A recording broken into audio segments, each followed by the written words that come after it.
Africa is a continent rich with opportunity. And when business and communities come together, its astonishing potential begins to be felt. With the Sustainable Development Goals steering these partnerships, Africa's future is being rewritten with innovation, foresight, and inclusivity. Crossing the length and breadth of the continent, our journalists uncover these stories and share them with the world. Join us now for remarkable stories of partnerships across Africa, building the future and changing lives. It's Africa's time.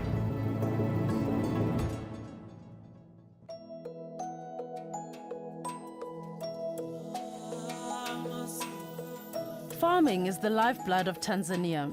More than 2/3 of its population live off the land, relying on their yields to provide for their families. But things are not what they could be, and many challenges remain. I'm visiting the country's Morogoro rice-producing region to meet local farmers and agri-experts to find out firsthand what can be done to unlock the vast potential of land and life in this magnificent country. Peter Assi is a local agronomist working with farmers to improve practices, preserve the environment, and help transform lives. So this rice is grown here? Yes, this rice is grown here because most of the villagers here, they are growing rice. About 90% of the people living in Morogoro are farmers. Yeah, so most of their income depends on the agriculture sector. Common crops grown is rice, and most of the area they grow rice by irrigation. And also we have maize, sweet potatoes, sugar cane. These are the major crops. This is a very huge plate of food. Yeah. So are we also going to eat it with our hands then? Yes. Make a little bowl, Yeah. get some vegetables in there. It's good. Yeah. I was born in the farm in Moshi, Kilimanjaro region, where we grow a lot of coffee. We are farmers. And from there, I said it will be better if I go for agriculture training so that I can help my villagers and my country as a whole to improve their production. After qualifying as a horticulturalist, Peter joined Yara, one of the world's largest producers of mineral fertilizers. His grassroots engagement with farmers forms part of a bigger initiative to minimize rural poverty and transform agriculture. Peter works with small-scale and commercial growers like Onesmo Ishumi. The land is the mother of human beings. That's where we get everything. That's why I love it. Actually, with Tanzania, some years back, we didn't see the value of rain because it was plenty. You can clear the bush today and you use it for 2 years. And if it is depleted, it moves to another place. So there was deforestation. But now, because of investors, a lot of land has been taken. So farmers now, they are putting more value on the land to maintain it and to see to it that it keeps on giving them the harvest as they used to have. At what stage is the rice crop at the moment? The stage of my crop is in about 3 weeks now. With less land available, yields need to intensify. If they don't, Tanzania will need to clear 9 million hectares for maize alone to feed its growing population. The climate-smart response is to maximize yields responsibly using modern farming techniques. Nowadays, because the demand of fertilizer in Tanzania has been so great, some of the companies, they are coming just to sell, but they are not investing into training. But Yara has done quite a tremendous work as far as training is concerned. They put up a demonstration plot so that the farmers can see and learn by doing. But I'm sure the people in this area have been farming for many years, so how are they taking to these new forms of farming? Because of the production, the yield was very low. Previously, we have less than 5 bags, but since we came in, and after going through the trainings, they are now going up to 30 to 40 bags per acre. Farming has contributed substantially to the livelihood of my family. Most of the farmers, they are having problems of acquiring inputs. That's why we established a small shop for selling agricultural inputs. And actually my wife, she's staying in town and she's running that shop. While stores like the Ishumis are important, larger-scale investments in agri-infrastructure are essential. Yara's establishment of a fertilizer terminal at Dar es Salaam port is one example, making sure of a steady supply of fertilizer to farmers and helping the entire sector grow. As part of really promoting public-private partnership in agriculture, the private sector took an initiative in collaboration with the government to come up with what they call Southern Agriculture Growth Corridor of Tanzania, SAGOT. And this initiative mainly is really to focus on investments in agriculture and how to bring the smallholder farmers into the value chain. It's a win-win situation. The farmers will increase their production, the companies will sell more of their products to the farmers, the government will be assured of food security in the country, and the farmers will have more money to spend. But still more had to be done, and a unique partnership between the private sector, academia, and the farmers themselves was formed. Yara, Syngenta, Tanzania's Sokoine University of Agriculture, and the Norwegian University of Life Sciences launched the Environment and Climate Compatible Agriculture Project to test and prove that intensification of farming can occur alongside environmental sustainability. The aim of this environment and climate compatible agriculture project was to apply good agricultural practice in an environment where the agricultural productivity is generally still very low, using state-of-the-art science and also inputs, fertilizers, for instance, and to compare the impact the farmers' practice have on the environment versus our improved practice.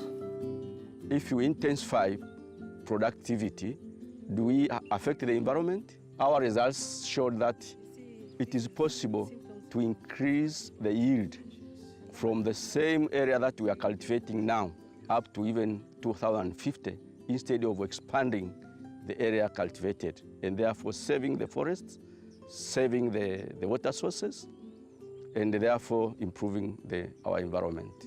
Soil scientist Ivam Tengeti was part of the ECCAG team working to reduce greenhouse gas emissions, improve biodiversity, and ensure the longevity of the land. This soil has got very good physical properties, but actually this soil has low chemical fertility. So in order to produce good crop, you need it to fertilizer.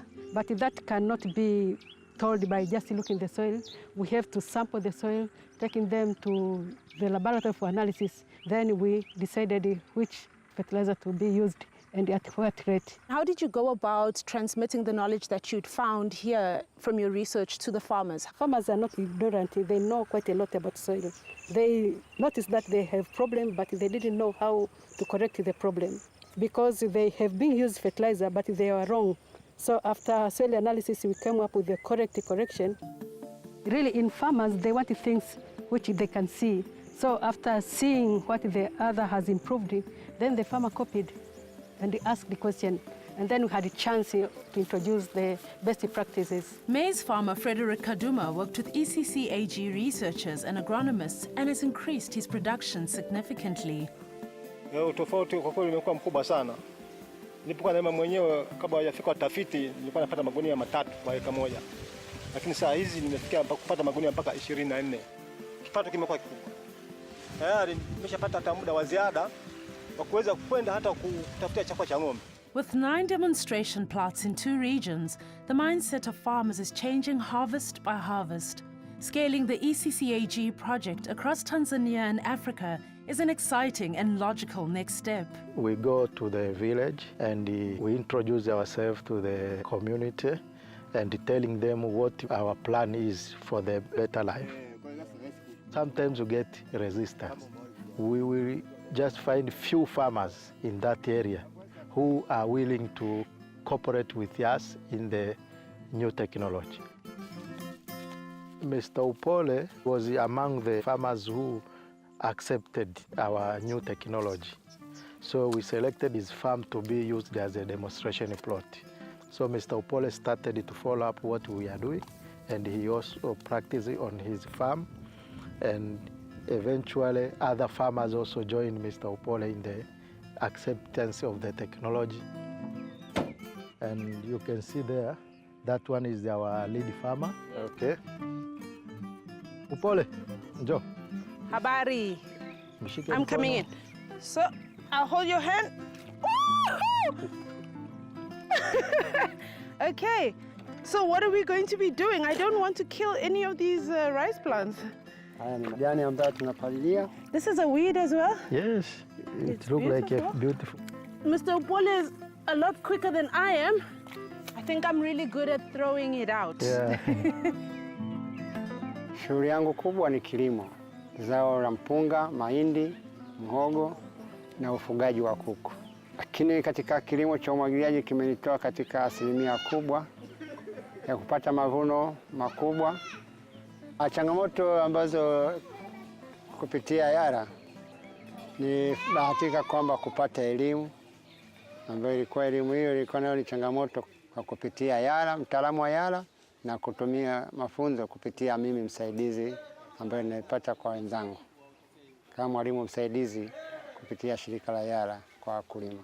Kwa kila mmoja anakuwepo kwamba tayari anakuwa anachukua mbinu ya kujifunza pale na kupeleka kwao ambako kwenye mashamba yao, na wao wamebadilika kwa sababu bila unalima bila kuwa na elimu huwezi kufanikisha.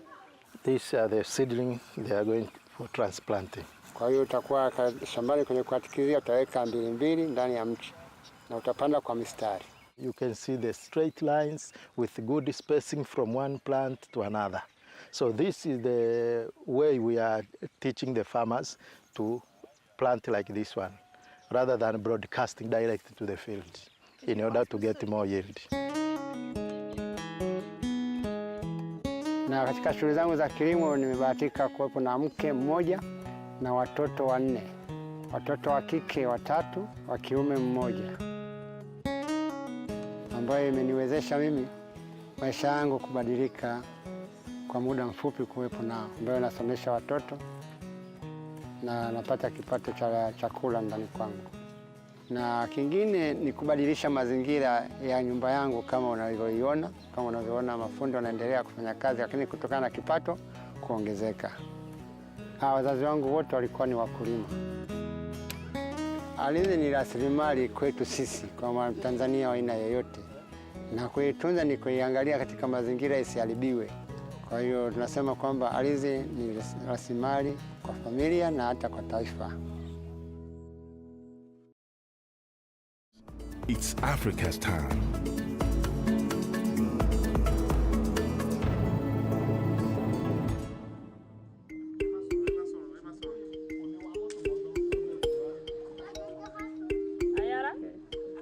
Orúkọ mi ni Musa Galadima.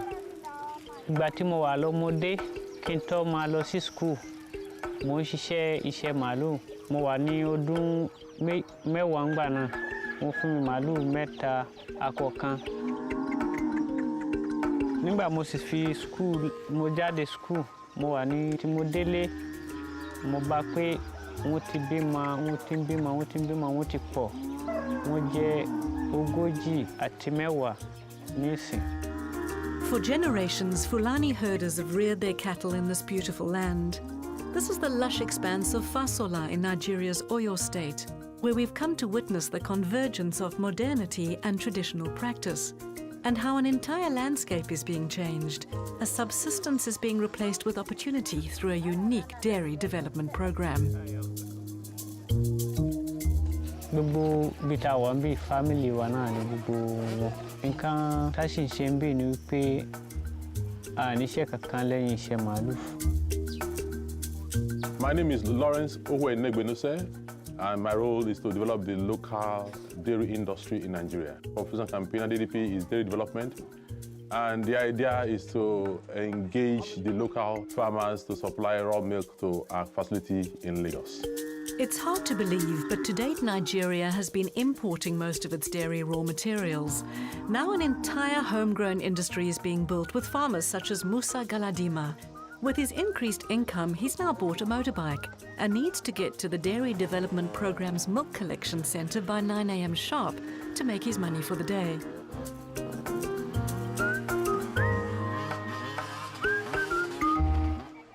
have these farmers that are Fulanis. They are traditionally cow owners. They are traditionally cow herders. They have some experience in how to manage cows. The essence of the program is training farmers to produce better quality milk and higher yields. It takes place under the trees next to the collection centre.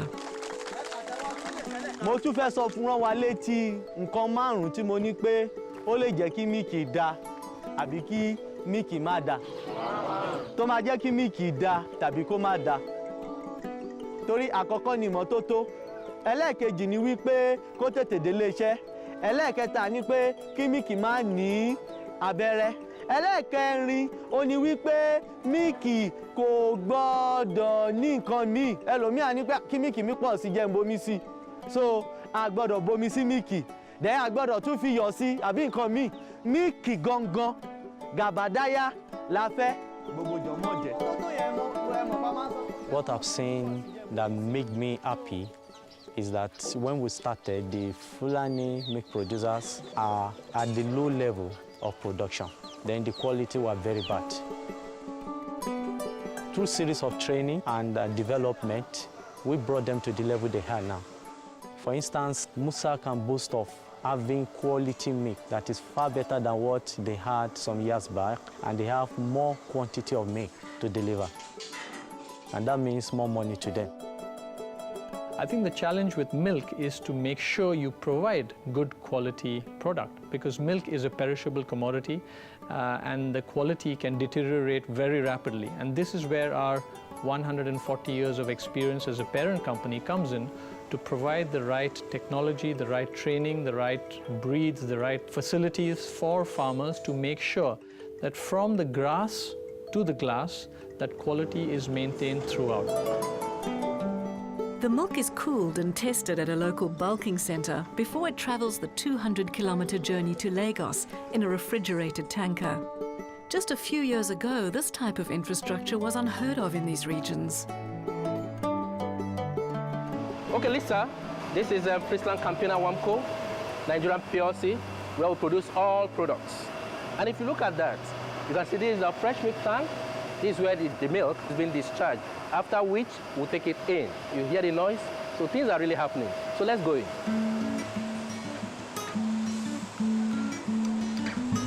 We employ over 2,000 people directly and approximately 30,000 people indirectly.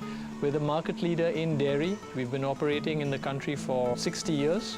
And at this facility, we produce almost all of Nigeria's requirements in dairy, which is essentially evaporated milk, milk powder, and flavored milk powder in all sorts of pack sizes and flavors.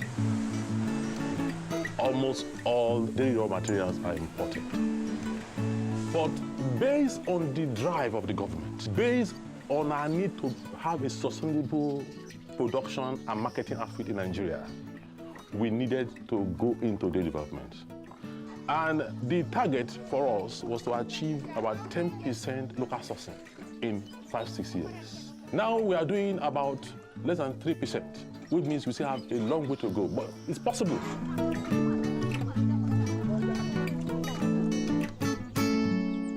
Dairy farming is not something that happens overnight. You need to start small, you need to build it day by day. So it's been 4 years that we've been working with various partners, both the government as well as other private sector organizations. The Campina Wamco, producing the milk, we are marketers of dairy products. We now have the government supporting us in infrastructure development, and we now have two-scale, helping the farmers to mobilize them, building capacities, and ensuring that they're able to supply what we want. What we want is quality milk that can meet the demand at the right price.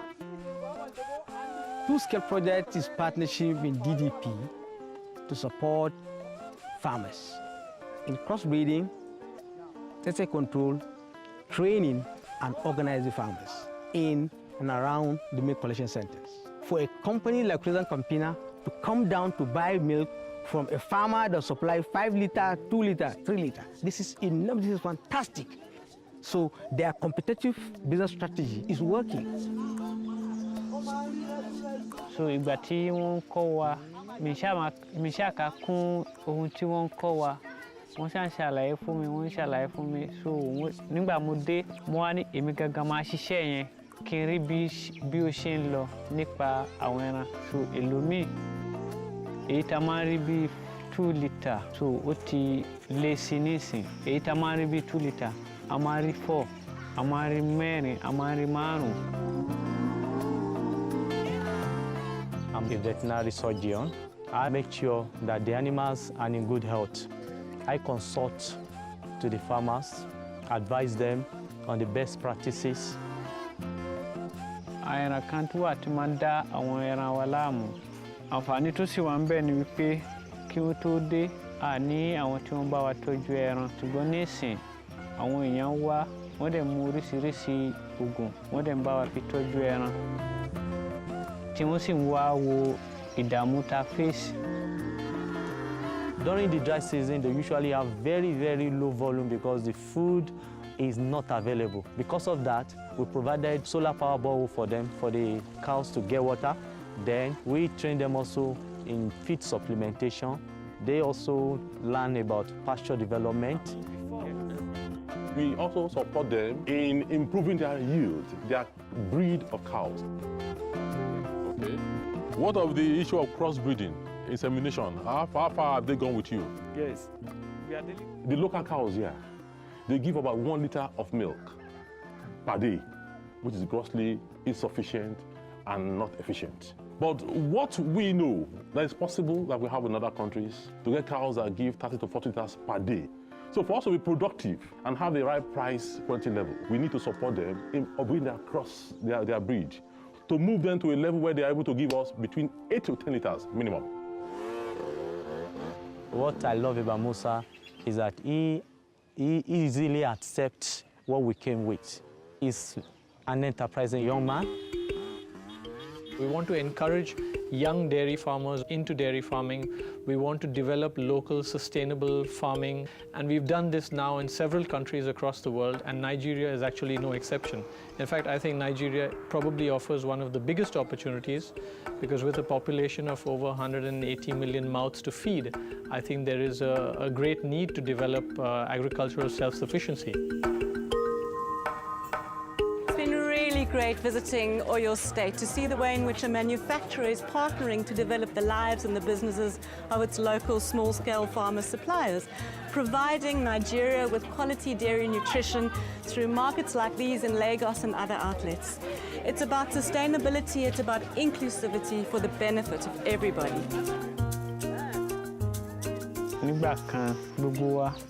Kesi gbogbo wa la ní bike nísìn èmi gangan mo ní tèmi fúnra mi tí mo lò tí mo sì ń jayé mi bó ṣe wù mí. The job puts smiles in my face when I see people that don't have means of livelihood and now they are living better lives. Each day I see their life is being affected in a positive way. It's beautiful to see Musa and many other people really get the benefits of this inclusive growth. It's about providing the elements to nurture the business and not necessarily spoon-feeding or hand-holding. When that happens, we are faced with a situation of more inclusive, sustainable growth. We are looking at changing people's lives at the very basic level. And we're looking at the whole concept of transformation of economies. They have more money, they are building new houses, life has changed. So it has been so impactful that now we have a surge in the people that want to join DDP. Now we have about 900 farmers. Our plan, however, is to go to 3,000 in the next 2 years. I think Africa is rich in natural resources, in human resources, and I think the opportunity is for organizations like ours, other private sector organizations in partnership with the public sector to provide the facilities to unlock that potential and make Africa what it is truly capable of. So lórí ohun tí wọ́n kọ́ wa àǹfààní tó wà ń bẹ àwa náà ti ń rí bọ̀ so inú wa dùn sí àwọn DDP dáadáa kì í ṣe díẹ̀.